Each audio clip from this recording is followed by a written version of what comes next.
हम जोग्राफी पढ़ रहे हैं, प्रोडक्शन के बारे में पढ़ रहे हैं, एग्रीकल्चर प्रोडक्शन के बारे में। One important reason is land degradation. तो एक जो मेन उसका रीज़न है इसकी ग्रोथ के कम होने का, वो है ज़मीन का जो उसकी गुणवत्ता का है उसका कम होना। Free power to a section of farmers has encourage them to pump ground water to grow water intensive crops in low rainfall areas. तो बहुत सारी ऐसे जो क्षेत्र हैं जहाँ पर बारिश बहुत कम होती है, वहाँ के जो किसान हैं उनको पावर फ्री मिल रही है, बिजली फ्री मिल रही है, इसलिए वो ग्राउंड वाटर को यूज़ करके ऐसी फसलों की खेतीबाड़ी करते हैं जो ज़मीन में से ज़्यादा पानी खींच लेती हैं, जैसे rice in Punjab, sugar cane in Maharashtra. This unsustainable pumping has reduced water storage in aquifers. जो पानी के बड़े भंडार हैं धरती के अंदर जो हैं उनमें से लगातार अनसस्टेनेबल पंपिंग करने के बाद वहाँ पर पानी की स्टोरेज वो कम हो गई है। तो consequently many wells and tubewells have run dry. बहुत सारे ट्यूबवेल और कुएँ हैं वो सूख गए हैं। This has pushed the marginal and small farmers out of cultivation. इससे क्या हुआ है, जो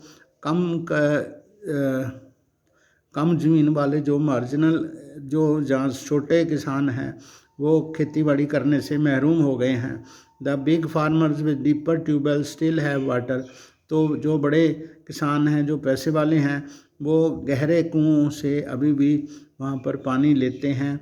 but many others face A water crisis. और दूसरों को वहाँ पर पानी की कमी का सामना करना पड़ता है। Inadequate storage and marketing facilities also act as incentive to the farmers. तो जब उनकी उपज बाजार वहाँ पर आ जाती है तो वो उसको स्टोर नहीं कर पाते, क्योंकि उनके पास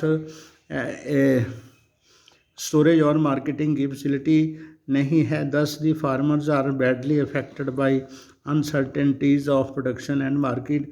तो तब वो जो फसल उनकी सही टाइम पे बिकेगी, मार्केट में पहुंचेगी या नहीं पहुंचेगी, इसलिए वो खसारे में रहते हैं। They suffer from a double disadvantage as they pay high prices for input such as high yielding variety seeds. और वो बीज जो है वो महंगे लेते हैं, फर्टिलाइज़र्स भी महंगे लेते हैं, but lack the bargaining power to fix prices in their favour.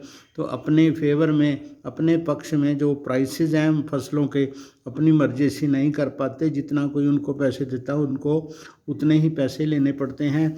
All the production reaches the market simultaneously.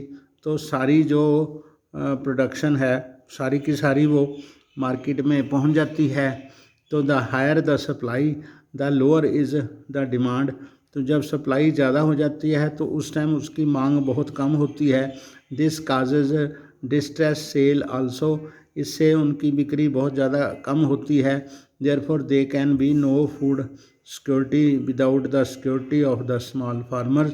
तो इसलिए जो हम बात कर रहे हैं, जो फूड सिक्योरिटी एक्ट है, वो तब तक कारगर नहीं हो सकता अगर किसानों को सुरक्षा ना दी जाए। Impact of globalisation to agriculture. तो वैश्वीकरण का हमारी खेतीबाड़ी पर जो असर हुआ है उसके बारे में पढ़ते हैं। Globalisation is not a new phenomena. तो ये ग्लोबलाइजेशन जो नया कॉन्सेप्ट नहीं है। It was there at the time of colonisation. तो कॉलोनी वाले रूल्स जब थे, जब ब्रिटिशर यहाँ पर राज करते थे, तब भी ये था। In the 19th century when European traders came to India. जब 19th सेंचुरी में यूरोपियन व्यापारी भारत में आए, at that time 2 Indian spices were exported to different countries of the world. तो भारतीय जो मसाले थे विदेशों में भेजे जाते थे। And farmers of south India were encourage to grow these crops. तब साउथ इंडिया के, दक्षिणी भारत के जो किसान थे उनको ये मसाले वगैरह उगाने के लिए प्रेरित किया जाता था। Till today it is one of the important items of export from India. तो आज भी यही चीज़ें जो हैं भारत से एक्सपोर्ट होती हैं। During the British period cotton belts of India attracted the British and ultimately cotton was exported to Britain. जब अंग्रेज़ों का राज्य था तो जो कॉटन बेल्ट है एरिया, यहाँ पर भारतीय कॉटन होती थी, तो उसको भी अंग्रेज़ों ने अपने देश में भेजा as a raw material for their textile industry. Textile industry वहाँ चलाने के लिए यहाँ से रॉ मटेरियल उन्होंने वहाँ भेजा।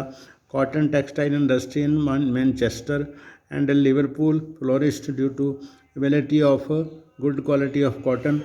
तो अच्छी किस्म की कपास मिलने से जो मैनचेस्टर वाला एरिया है, जहाँ लिवरपूल वाला एरिया है, वहाँ पर बहुत ज़्यादा व्यापार बढ़ा। क्वालिटी कॉटन फ्रॉम इंडिया से you have read about the Champaran movement which started in 1917 इन बिहार। तो आपने वो पढ़ा है 1917 में जो चंपारण में प्लांटेशन वाला एक किसानों का मूवमेंट चला था। This was the started because farmers of the region were force to grow indigo on their land. क्योंकि तब वहाँ के जो किसान थे चंपारण इलाके के, वहाँ के किसानों को वहाँ पर अपने खेतों में ज़बरदस्ती नील उगाना पड़ता था, जो कि टेक्सटाइल इंडस्ट्री जो ब्रिटेन में है उसके लिए वो आवश्यक था। They were enable to grow food grains to sustain their families. अपने परिवारों को बचाने के लिए उन्हें अनाज उगाने की मनाही थी। Under globalisation particularly after 1990 the farmers in India have been expose to new challenges. तो 1990 के बाद ग्लोबलाइजेशन के कारण जो भारतीय किसान हैं वो बाहरी मुकाबले के सामने में आ गए हैं। Despite being an importance producer of rice, cotton, rubber, T, coffee, jute and spices, our agricultural products are not able to compete with the developed countries। तो जैसे हम यहाँ पर चावल, कपास, रबड़, चाय, कॉफ़ी, पटसन, मसाले वगैरह यहाँ पर उगाते हैं, लेकिन जो विकसित देशों वाले जो देश हैं उनके साथ हम मुकाबला नहीं कर पाते of the highly subsidised agriculture in those countries. वहाँ पर जो सरकारें हैं वो कृषि को बहुत सुविधा देती हैं, इसलिए यहाँ पर उनको वो खेती बाड़ी करना जो होता है वो महंगा पड़ता है। वहाँ पर उन लोगों ने अपने देश के फार्मर्स को सब्सिडी देते हैं, वो भारी भरकम सब्सिडी देते हैं, तो उनको वहाँ पर वो प्राइसेस जो होते हैं वो उनको फ़ायदा होता है। Today Indian agriculture finds itself at cross roads. तो अभी आजकल जो भारतीय जो किसान हैं वो मतलब दुविधा में आ गए हैं। To make agriculture successful and profitable proper thrust should be given to the improvement of condition of marginal and small farmers. जो दलित हैं, फार्मर्स हैं, दूसरे छोटे फार्मर्स हैं, उनको सस्टेन करने के लिए, उनको एग्रीकल्चर में स्थिर रखने के लिए वहाँ उनकी सहायता की जानी चाहिए। The green revolution promised much. तो जो हरी क्रांति हुई थी उससे काफ़ी किसानों को फ़ायदा हुआ था, the great green revolution, but today it is under controversies. अब इसके बारे में अब मतलब कंट्रोवर्सी है, यानी कि अनिश्चितता है। It is being alleged that it has caused land degradation and due to over use of chemicals, drying aquifers and vanishing biodiversity. The keyword today is Gen Revolution, which introduce genetic engineering। तो वो जो green revolution में शुरू में जो उनको फ़ायदा हुआ था, लेकिन अभी उसका कंट्रोवर्सी में चल रहा है, वहाँ पर उसका फ़ायदा होने की बजाय नुकसान हो रहा है, क्योंकि वो वहाँ की केमिकल्स यूज़ के कारण जो ज़मीन है उसकी गुणवत्ता कम हो रही है और नीचे के जो जल स्रोत हैं एक्वीफर्स वो सूख रहे हैं और बायोडाइवर्सिटी ख़त्म हो रही है। इसका जो कीवर्ड है इसलिए वो जीन रेवोल्यूशन है कि आदान प्रदान करें जीन्स का।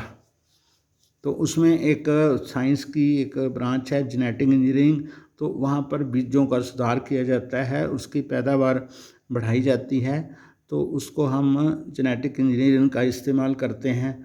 तो बीजों में थोड़ा उसमें बदलाव करते हैं जिससे हमारी उपज भी बढ़े और हमें फ़ायदा भी हो।